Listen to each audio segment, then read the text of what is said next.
Welcome back to Slow Burn. Tonight we're slipping and sipping into something a little darker, a little wilder, a little more unpredictable, because we're joined by the brilliantly multifaceted Lisa M. Lucero.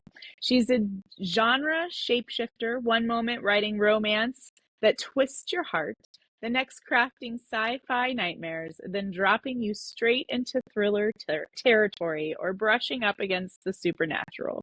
She's got a journalist's eye, a storyteller's instinct, and an imagination that clearly refuses to stay in one lane.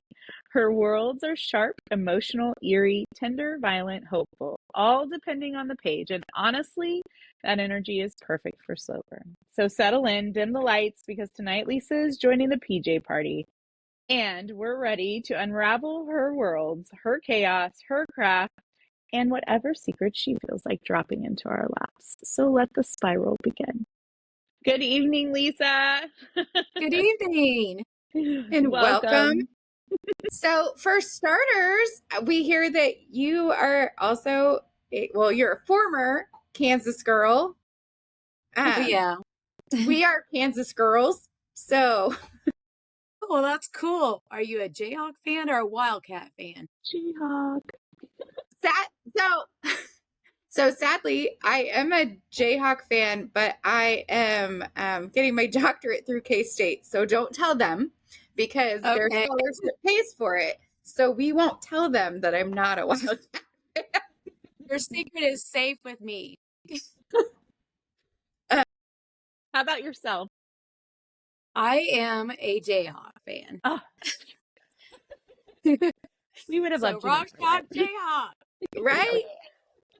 I will say, I'm not big on football, but K-State does excel at football over KU.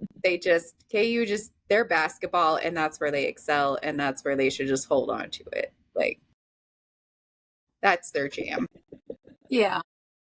I mean, I'm not a sporty person. I have found a new love in the boy aquarium, but other than that, we're going to be big hockey fans around here. That's right. Yes.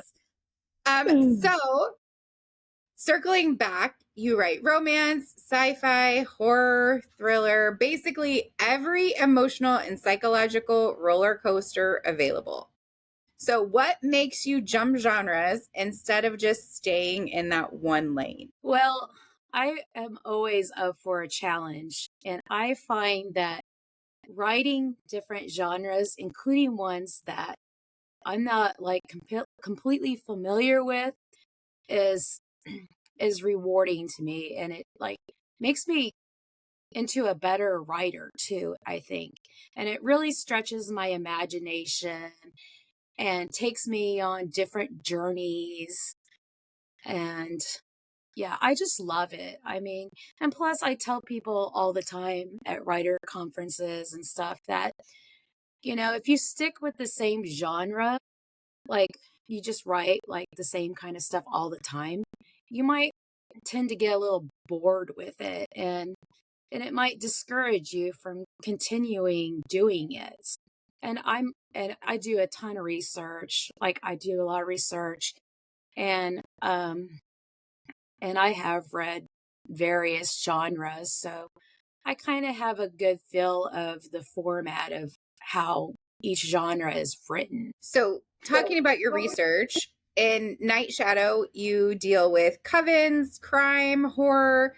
Did you do a lot of research into real occult lore? Or did you just sit there and you're like, let me make something deliciously creepy from scratch? Actually, I did do some research on, and I tell everyone, I mean, if the FBI was checking in on my searches, they would be like, whoa, red flags. Because I've done research on military, magical spells, potions,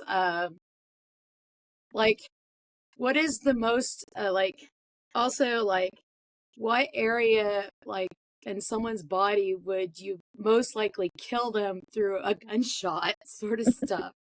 So, but they probably like do research on me and they're like, oh, she's one of those crazy writers. Just an author. Yeah, it's Yeah, just yeah. another one of those authors that write about all kinds of nutty things. So, It just inspires. yeah. Author that has told us that their Google search has probably been flagged because of the research that they do for their writing. However, Yeah, exactly. I saw a reel the other day. I don't remember on what social media platform it was, that there was a court case where a woman was murdered and dismembered and her husband was on trial, and the cop was like straight faced reading like his Google search, and it was how to dismember a body. Will bleach clean up blood? Will bleach get blood out of my blankets?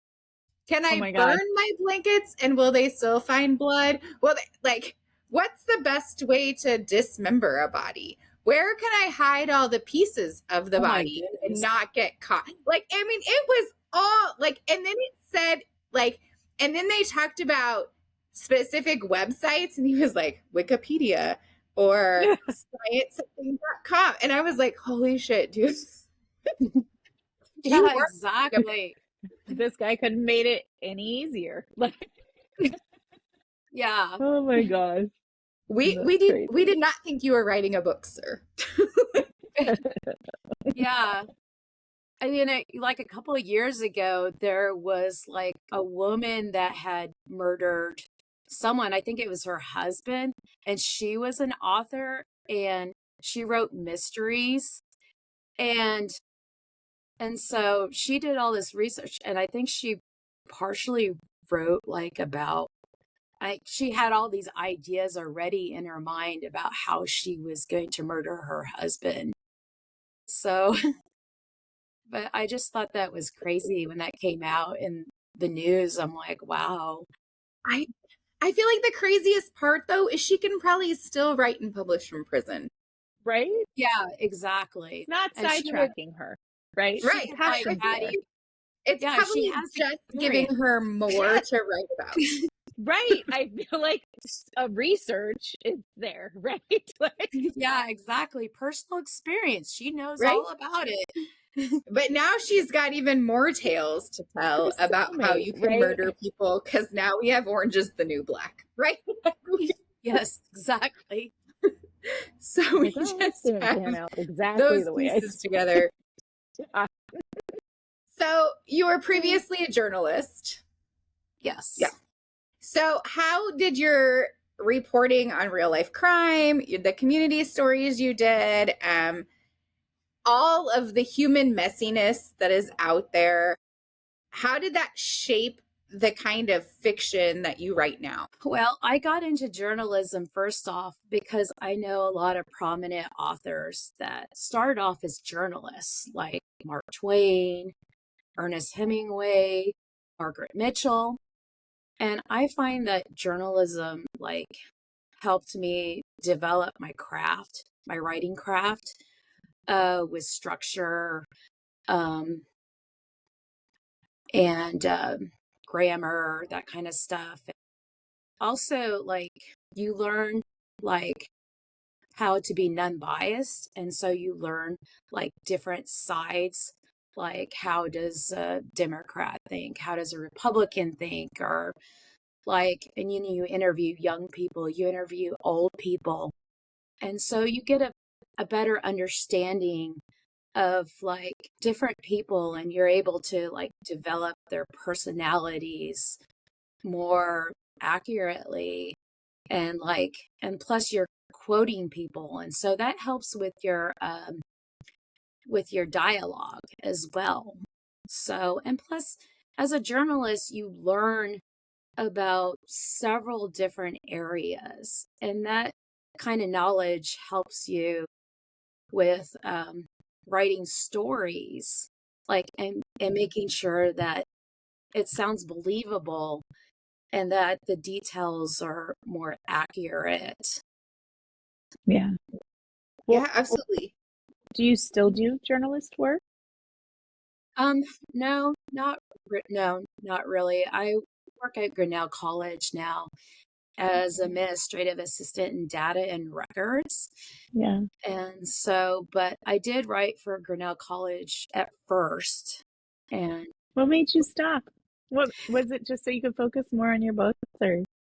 well, this job that I have now is less stressful, and it's a 9 to 5 type job. And so I have my evenings free and I have my weekends free all the time. As a journalist, you just, I mean, you have city meetings, county meetings, school board meetings, and then you have to cover events and everything. So you're working like almost all day, and then some evenings, or you're working over the weekends. Yeah. And so that takes away some of your writing time. And plus, you're so tired by the end of the day, like writing articles and talking to people and attending Yeah. meetings, that you just don't have a whole lot of energy left to like strictly focus on writing a novel. Yeah. Yeah. I could see that. So is there, as you've, genre hopped, is there one that's been your favorite to write? And is there one that you haven't written yet that you're nervous to write or afraid to write or dive into? Well, I I would say the genre that I most feel comfortable with is like murder mystery, suspense, thriller type stuff, because I'm just like really into like Alfred Hitchcock, and I've always been a Mary Higgins Clark fan. Yeah. And I just started reading Agatha Christie too. And Alfred Hitchcock has these books that came out in like the 60s, 70s, or whatever. And they're like short stories. And I just always loved Alfred Hitchcock because when I read his books, it's like mostly murder mysteries. But then all of a sudden, he throws in like some creepy story. And like in one of these books, that I think it was um, something, stories that even scared me. And there was this one story that stuck out, and it was like this um it was like this flesh-eating troll in this flat, and this guy next door was like hearing these noises and like dropping sounds and like screams and stuff or something. And then it turns out to be this big troll that's eating people. And I was like, oh my gosh. And he does that in his shows too. And so I Wow. think that's kind of where the genre jumping idea came to me. Like, it's kind of surprised people. Like, I'm writing like crime mystery, or like crime thrillers or suspense thrillers or whatever. And then, okay, we're going to drop in something completely different, something scary, or like something that I'm not used to, like Yeah. dark fantasy. So I kind of like the surprise aspect of it. So, No, I get that. Alfred Hitchcock, The Birds, that, like, watching that, I mean, and I watched a few of his, like little, I guess they were mini movies, but gosh, that one stuck with me. And it was this creepiest one, like, for me, and I could never get past it's like, and it yeah, didn't make me exactly. afraid of birds by any means, but just just how like something can all of a sudden evolve and you can't escape it, and it can just turn on you so quickly, and like, I don't Yeah, know. it's the whole Whew. surprise element. Like, you're watching all these shows, like all these Alfred Hitchcock Yeah. shows, like about people being murdered, and then all of a sudden, here comes the birds or Psycho or Yes. something. And you're like, what Yes. the heck? Where did this Right. come from? Right. And you're like, and all the other ones should have probably scared me more, but that one just, I could never let it go. I mean, even to this day, Like it resonates with me when I am, watching movies, or, when you're alone and your mind just starts to just wander to places it should never. And you're like, oh, remember the birds? And you just, anyway, yeah. Don't let the Lasting intrusive impression. thoughts win, Steph. I know, right? I don't know why. And I could be making this up in my head. And you might remember, Steph, because we're old. It's okay. I feel like we watched part of the birds in high school. Yeah. And Truman Capote's In Cold Blood, right? Like also really But I feel like right? in Drew's mom's English class, like Yes. she busted all of those out. We Yes. went to a small private school, so like everybody knew everybody, and everybody's mom was a teacher. Yes. Yeah. Oh gosh, yeah. Like, but I feel like that's where I saw a lot of the Alfred Hitchcock. Yes. And again, I was like, in the scene, the shower scene, is that in Psycho? Like, it was just one of those, like, holy crap, right? Like, right. One of those movies you just don't sleep the next like 2 nights. Like again, In Cold Blood was the same way, which Truman Capote also being a journalist and all of that, and then writes this. Yeah. Anyway, it just very, very interesting. But like, it just stays with you. It haunts you. So I could, But also, probably one of the many reasons I, go towards more of those darker fictional stories, be it whatever.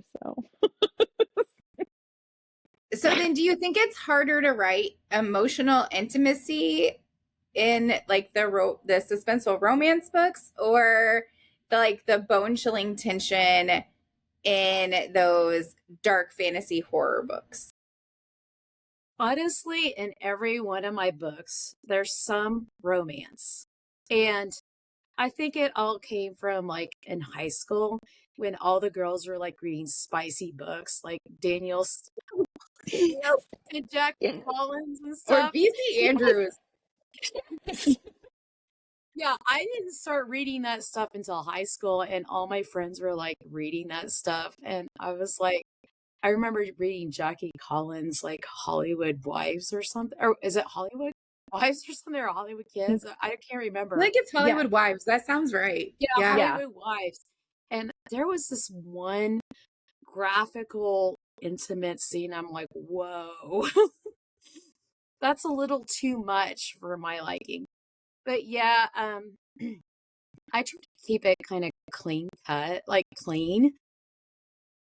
But I have no problems with like emotional intimacy. I mean, I think everyone has had like some feelings like in a relationship before. I kind of like and so there's like kind of like the tension and the nervousness and like how to like play it cool, Right. Mm-hmm. And so, but yeah, and then it just kind of builds up and like kind of like a close friendship, and then next thing you know it, like, oh, like then they fall in love eventually, and then I kind of like leave the sexual parts like to the reader's imagination. I mean, I don't want to get too graphical, and it's just not me. So you have to be authentic to you. I don't know if like I'm not a writer. I don't think I could be. We've had this conversation a couple times, and Steph's always like, never say never. I feel like I have such a hard time with my own personal emotions. I feel like writing emotional tension would be really hard for me. I would rather write a smutty scene all day. I feel like that sounds safe to me, right? Like, just because I feel like there's a different level of intimacy there, right? And trust, and that is great. But like, I don't know if I could write that whole like emotional tension of do I love her? Don't I love her? She's great. He's great. But then this happened, and then this happened, and then I don't know. Am I good enough? And then like my own insecurities, I feel like I would go into like a deep dark spiral. Yeah. I can't do it. I can't. Yeah. A thing about that makes it kind of interesting about writing like romantic relationships is you kind of have to like, okay, you have to think from like the male perspective and the female perspective. And so I'm not really sure if I'm completely accurate with how the men are actually feeling and what like thoughts are going through their minds, but I just go off of like based of like how it is in movies and stuff. Right.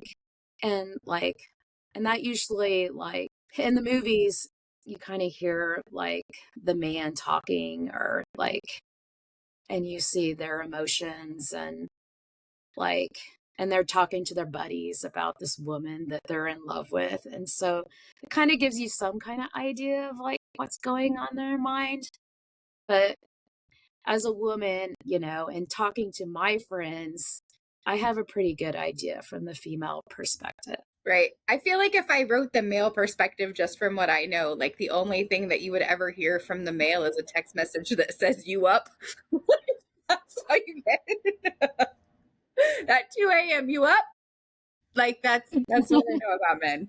Like sorry for any of our male listeners. Like that's what I know. Yeah, I just base it off of books I've read and what movies I've seen, or even songs.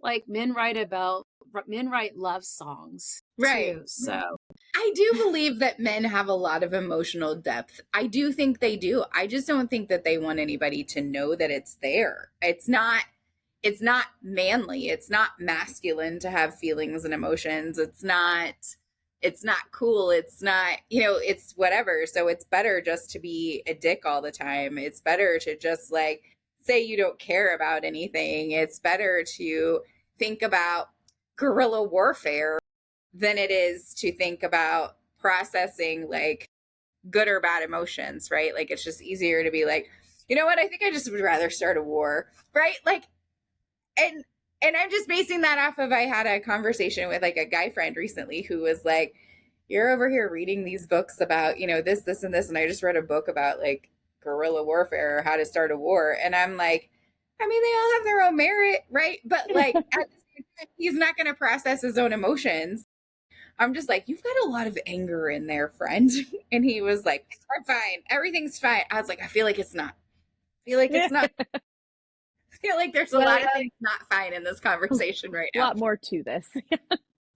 Well, if you do it like from a realistic point, people aren't going to want to read it. No, we like the fantasy. Like that's the thing. Like I think that's why romantasy is so big right now, because you get these like 7-foot tall fey males that wield shadows that are never going to walk down the street. There's never going to be an Azrael or a Rhysand that comes and knocks on your door. So like you might as well enjoy like that fictional piece of it, right? Like yeah, that's the wonderful thing about fiction. I've seen a lot of like fun things on social media too, and they're like, and it's men wonder why females read so much, and it's like because a man says I love you while Zayden Ryerson said X, Y, and Z, right? And it's this whole long paragraph of it doesn't matter in what lifetime I would find you, and like Malik could take me, and like the whole like profession of like I fell in love with you the first time you kissed me in the snow, and like all the like all the things, and then it's like, and then the man says I love you, but then Rune said this, or Caspian said this, or like Hades said this, and I'm just like, yeah, see, that's, I don't know, like there's something to be said about a man who can sit there and be like, you know what, these are my feels. You made me so mad, I'm just gonna spit them all out. Like this is how I feel right now, and like right, rather than ignore you, right? Like or or tell you I don't like your long text messages. So Right, exactly. Don't like your text messages, so I'm just gonna say you too. Like, Yeah, right? Like, yeah. but I think that's what makes, I mean, I think that's, you're right, Lisa. I think that's why reading has such a huge following regardless of the genre, right? Like, Yeah. it's falling into whether it's the mystery aspect or the horror aspect of it or the thriller or the romance piece or, you know, whatever it is, it's tapping into something that we're not getting, right? That, Well, Yeah. and watching those different memes, right? Like on social media where the husband or the boyfriend is reading these books, right? That have all of the elements in it and that male perspective. And they're like they're freaking out more than, you know, female readers are about it. And you're like, oh, maybe they've just never thought about it this way. Like it's very interesting to watch their reactions. Like, wait, what did this paragraph just say? Like, what did let me they do? read it. Break this down for me. How did this happen? And like, you know, and I think that it's neat that the all of these books, right, are creating a conversation amongst everyone, right? One way or Yeah. another. It's creating a conversation. And I think that's neat. So, and But I think good that's for where you're, social media, right? Like, here's social media. I think that's where the thrillers and stuff though come in too, though, because like I'll read those and I'll be like, oh, you're gonna get busted. Like, you can't murder somebody like that. You're gonna get caught. Like, you know, yeah, or if there's a female murderer and, you know, guys reading it and they're like, God, that's ruthless. And I'm like, yeah, women can be more ruthless than men, like, Yeah. and much more, you know, creative with the how, right? Yeah. So, yeah. And so do you have a favorite book you've written? Or one that you prefer more over the others? Like, Well, I would have to say Night Shadow. I really okay. loved writing the magical battles and like people just being invisible and like and just I mean and it was really fun to write about the magic potions and to me it was like I don't know, it really ignited my creativity, to be honest. I mean, I was kind of like, okay, I don't want it to sound exact. I don't want it to sound like Harry Potter or anything, but maybe more like the craft. Right. Oh, yes. we just said the other day, bring back the craft, right? Like, Yeah. Yes. Huge fan. Yeah, and I mean, I was watching The Craft one day and I was like, "Oh my gosh, this is kind of like my book Night Shadow because they're in the woods and they're doing all this like witchcraft and stuff." So I was like, "Oh, I mean, to me it was more like my book is more like The Craft than Harry Potter." And Yeah. but it was a lot of fun to write about. I mean, I really it was the first time I've ever, like, written anything that was, like, fantasy, but it was it's also horror too, but Right. Right. Do you yeah. ever travel for research? Do you ever use it as an excuse to go gallivanting? Well well, I based my Night Shadow off of Salem, which I had actually been to, which actually inspired me to write it. Now, Waves Crashing takes place in, I wanna say Maine? I think it's in Maine or something, but I don't know. It was like in New England, I guess. It was someplace where I have never been to. And I did like all kinds of research like on the town and the state and and I found like restaurants that I could use and like the ocean like and I would look at pictures and stuff and I got a good a sense of like what it would be like there. And then several years later, it was Hartford, Connecticut, I think. No, not Hartford, Connecticut. Gosh, I don't even remember where it took place. Anyway, several years later, I actually went there like we drove through it just for the fun of it. And I was like, this kind of reminds me of what I wrote about, but not like 100%. And so, yeah, I would say that it would probably be best to write about some place that you've actually been.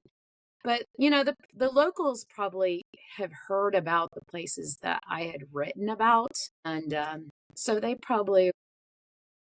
got a good sense of like where I was like, what I was describing and where it was and everything. But, in my mind, it was like something completely different. But But it was really interesting writing about some place I'd never been to and then actually go there several years later. Right. Yeah. I can only Yeah. imagine what a weird deja vu, right? Like, I feel like I've been here, but I haven't been here because, like, you researched the places. So, yeah, I Yeah. could. So, the Death Firm has a sequel. Will Night Shadow have a sequel? Will you continue Um, that world and keep um, world building? I don't think I'm gonna do another sequel. I mean, I felt like there was much more that I could add on to with the Death Firm, but I kind of ended it like it was going to be led into a sequel too. And so there was like no way out of it. So I had to write Mhm. the sequel. You were stuck. Yeah, exactly. Yeah, I mean, I'm not like really into writing sequels. Like, I like to move on to a new project, something different. It just gets old, it seems like writing about the same thing. But also, you have to like approach it differently. When you're writing a sequel, you have to not make it sound like the same as the first book. Mhm. You have to kind of like give it a new like twist somehow. And like, how am I going to make it different than the first? Like, I could add more characters. Um, there'd be like a completely different plot, but it's like leading from one book to, I mean, it's leading from the previous book. And then it'd be like a different plot. There'd be like a different villain sort of thing. Yeah. But But would you keep like the world and the magic and things like that if they continued on? I guess that would be the only, yeah, I think. Yeah. I could do it. I mean, I would find some way to like make it different a little bit. Like I can see it. I can see me like doing something different with it, like adding a sequel. Um, cause It just seems like such a fun world to just have yeah, it like one and done, right? Like, yeah, yeah. And because so like magic I has so have, much potential to world build and you can create yeah, your own magic systems with it and so many things. So, yeah. Like at the end of the book, there's like a whole team of like a whole team of like that had defeated like the evil Coven. And like they could be like going on to like a new um case where there's like a different Coven that's or someone evil like creating like a lot of problems with magic and that they could go and try to defeat in the sequel. so Deadly Beats is about the music industry. So do you have are you doing research in the music industry or do you have experience with the music industry? Well, I started off, believe it or not, as a vocal music major. And but I always knew I was a storyteller. I always knew I could write. But I also had a love for music and for singing. And so I thought I would try it. And my voice lessons teacher would give us this assignment, like she would give us like a song like that's in Latin or Italian or whatever, and we would have to go into the library, translate the words, and then we would have to write like what the song means to you. And so I would write about the songs, like I would translate it and write the songs, like what the song means to me. And she also noticed my writing talent in that. And she's basically told me that, I could turn you into a good singer, but I don't think you could make it as a professional singer. But I've been reading your papers on like what, on what the songs mean to you. And I see like a lot of talent in that. This is something that you should consider. And so it was then that I decided that I would go into journalism. And I wanted to start off as a journalist, to help me with building my craft. And plus, it was easier to find a job that involves writing instead of like going into creative writing. You know what I mean? Yeah, yeah, yeah. I would probably figure. I feel like writing is probably one of the harder ones. Music industry is probably pretty hard to get out there. So as an indie publisher or writer, author, is there a lot of support in your area for indie authors? Do you have like local author communities, or are you just kind of building your own little empire alone, like one coffee shop at a time? Like, how are you? Well, I've been doing it on my own, but I also have attended some writer groups before. And when I do book signings or go to writer like events, Mm-hmm. I often talk to the writers that are around me, and we kind of like feed off of each other. Like we talk about our writing, like how do we like, and we talk a lot about our writing and like what the other is doing to get better, and like see if they have any advice like on something you're dealing with, like that you're having problems with. And so like and and that has been kind of like helpful to me. And also going out and seeing other authors like speak. um like I had the opportunity to see James Patterson speak, Fun. and I actually was chosen in a crowd to ask him a question, and I was on the balcony even. And so he was like, I was like, hey, over here, over here. And he was like, all right, you right over there. I'll try to hear you. And so I asked him, like, hey, do you like follow everything in your manuscript? And he was like, or no, in your outline. Like, and he's like, he told me he writes like, I don't even know, like a 30,000 word outline. And he said he hardly ever follows it. And I was like, me too. And so that was really interesting. And everyone was like shocked that he would write this really long outline that he hardly ever follows. And really, to me, an outline gets you started, helps you get started. It doesn't necessarily mean you have to follow it. It's just there to help you get started and to get a the good juices vision. flowing. Yeah, give you a vision of what you're setting out to do. And so, and I always like James Patterson said, he always comes up with new twists, and it kind of changes the direction to the story. And so, and that was kind of like me too. And I also took his master class. I don't know if you've ever heard of the masterclass.com, like the website where you can get all the classes. I took like all the writer classes, and I also took his class. And one of the things I learned from him was he used to be this in marketing or something, in advertising agency. He was in an advertising agency, and he knew a lot about design and like how to market. And he was actually the person that came up with the slogan, I don't want to grow up. I'm a Toys R Us kid. Really? Yes. That's cool. I learned that in that class, and I was like, and he mentioned it in his lecture or whatever.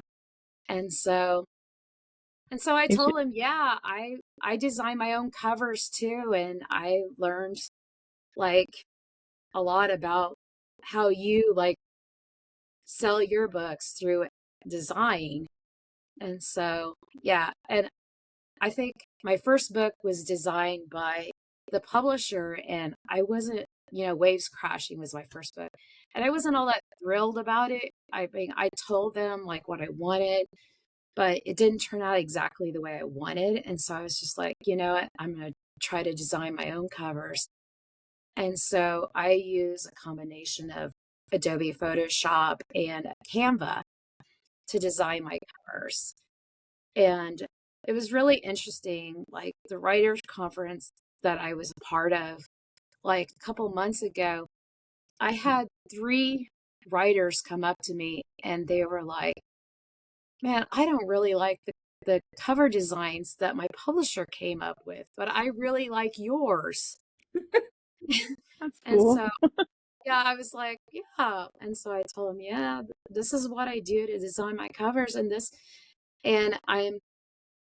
I'm happy with what comes out, and it's like how I envision it to be.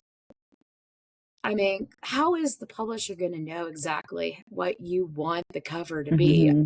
Right. That's a hard And it's vision to so hard to fulfill. like get in your head, Yeah. right? To Yeah, know what that whole piece is, right? Like what you want. yeah, Um, so in the spirit of the holiday season, do you ever read any like holiday related story? Like, do you have to read, like, I try to read at least one like Christmas themed story or one, Halloween themed Winter. story Yeah, or yeah, yeah. wintry or not really. But I am interested in writing like something involving Christmas sometime. And so I'm probably gonna pick up more books on like the Christmas holiday huh? and do like another murder mystery or something That would be involving fun. like taking Yeah. place during Christmas. And That's a I'm big not really platform. Yeah. sure You what could I'm do gonna fun do, things. but I'm currently working on a book called Race for Your Life, or is that what it's called? Yeah, Race for Your Life. And that I was inspired by like 5Ks that I've been doing. I've been doing a ton. And it's basically based off of the Barkley Marathon or something. It's like this really treacherous route where people have to run through like the woods and stuff. And a lot of people don't finish it because, and nobody knows when exactly what time the race starts. It could start at night, it could start early in the morning, in the afternoon. And so you could be dealing with like really cold temperatures or it could be really hot. And then you got to deal with like nature, like animals, could be like weather related obstacles or whatnot. And I think some of these people actually have to like bring like a lot of equipment with them, like in case they have to like take a break, they bring a tent, like bring like a tent and stuff and like food and everything in case they have to like sit down and take a break. And plus there's like mountains and stuff. So you're dealing with a lot of like obstacles and I was really interested in that and I read that like it could be dangerous. Like people actually get hurt in this marathon. Hmm. And so I that really intrigued me and so that's what like that's what I'm writing about right now. That's And I intense. just yeah. And I was just like, you know what? I really want to do something different. Like I always try to do something super different from what I worked on previously. And it's really exciting. And Yeah. So is there anything that you are currently reading? I actually started reading Agatha Christie's Deadly Affairs, Okay. which is like short stories. Mm-hmm. Like That sounds good. romance has gone wrong. Like people are getting murdered, of course, but I like it. a lover killing another lover or something like Yeah. that. But I like a good vengeful story. It's good. It's good. yeah, My current read is what did I say it was called? Elf on the Edge. I Yeah. believe it's about a jilted bride. Her fiance leaves her at the altar for her stepsister. And she's a doormat for everybody. So she's planning the sister and her ex-fiance's wedding and engagement party. So her best friend talks her into hiring a fake boyfriend who actually ends up being a hitman. So that's where we are with it. I think I'm like 30% of the way through it. So we'll see how this all turns out. But yeah. that kind of reminds me of Deadly Beats, because everyone that had read Deadly Beats, they always thought that the woman's love interest was a villain. And I'm like, no, he's not a villain. And they're like, even after reading it, they were like, he's bad. He's like, I mean, I'm like, oh, he's like a good person. He's just mysterious. That's all. But they swear he's a bad person, even after reading it. There's just a little bit of mystery there. It's okay. Yeah. So that's kind of what it reminds me of. Like, So, are there any conspiracy theories that you believe just a little bit too much that you like tie into your writing? One of mine that I'm really hardcore about is I feel like there is a certain mattress store that is a front for money laundering, because I've never seen anybody buy a mattress from them. And I'm going to leave their name out here because I don't want to be sued.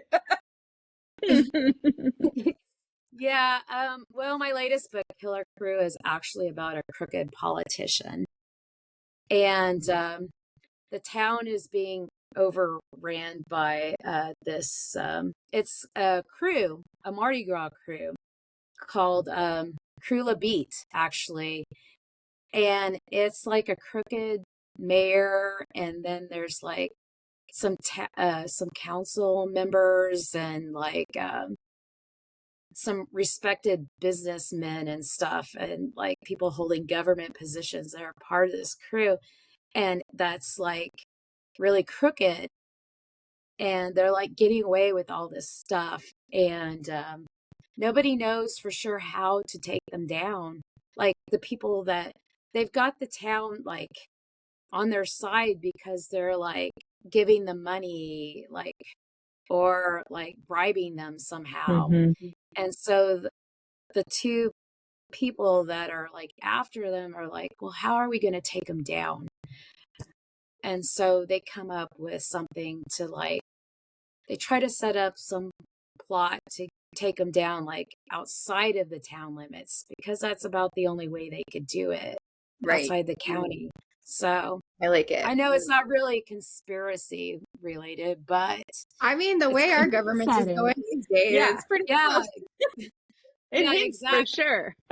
And I'm pretty sure that's what inspired this book, is like all the politicians, the crooked politicians we're dealing with right now. And and I was like, you know, I'm going to write about it. Yeah. Okay, so to end every episode, I like to ask a really just like unhinged bookish question with no prompting, no anything. It gives Steph anxiety, and I feel like it's my favorite part of the episode because it just really irritates her. So tonight's question, and we'd love for you to join in with us, is if a book smelled exactly like the vibes inside it, what's the worst scent you can imagine a book having, and what genre deserves it? I would say, I don't make them easy. Like it's really not. I don't know if I could do a whole genre, but I could do like scenes within different genres or a certain book series. No, I don't necessarily Right? like dislike a specific genre enough to be like, this smells like garbage. Right. I don't. But there I have was been thinking, some scenes that make me cringe. But yeah. Yeah. yeah, like rotted flesh or something. Like Right. could be like the death firm, where the death firm are killing people and leaving the bodies behind. So that would be one example of a smell, would be like rotted flesh. Wouldn't want to smell coming from a book. Yeah. Yeah. And I've I think heard awful things about oh, I can't think of her name right now. Jennifer something. She writes From Blood and Ash, but the last book in the series she just had printed with like a garlic mayo in the ink or something. And like, stop, really? Oh, yes. And like there were people all over like the book talk and stuff that like they would walk into their bookstores and the books were still sealed in the like in plastic wrap in the boxes, and their whole entire store smelled so bad. Oh no. oh my goodness. Because the book is about the Ascended, which I mean in lay terms they're vampires, right? Right. So Right. like you're going through it or whatever. But yeah, the last one, the ink, like it's not just like a page that smells like garlic. The ink is infused whole with book. garlic. So the entire book smells like garlic. As someone with like sensory issues with smelling, I don't know. I just don't Right? know if I could. That makes me think of this question, right? Like, Yeah, that's a good one. because I mean, Also, that's it was a diabolical. good series, but I feel like that ruins the whole series. But also, you won't forget it. No, right? Right? No, never. You'll never Never. forget the series that Oh, smells man. like garlic. I don't know what I think about when in the Fated Prisoner series, when Rip starts rotting everything and they describe the smell and like how it takes over. Oh, I can tell who's been here. I'm like, not something I would want to. Yeah, I don't like, just even when it's like rotting wood in a forest and then you add like death into that. I feel like all of those smells would just be, whew, I don't know, so Imagine if overwhelming. books were such like an immersive experience. Like, Oh, and I talk about them a lot. The Black Dagger Brotherhood, which was like my intro into like real spicy reading that wasn't like 50 Shades of Grey, right?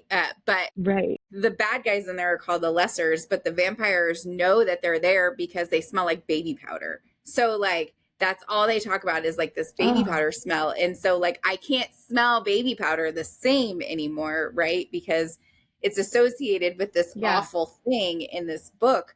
And I'm just like, oh God, like, you know, so then you want to think of like a baby being so sweet and they smell like baby powder and they smell so clean. But like now when I smell it, I'm like, bleh. It just Right. means things. Or like, And or battle scenes when like, they can't heal the wound for whatever reason. And then later on, after the battle scene, there's some type of love interest moment.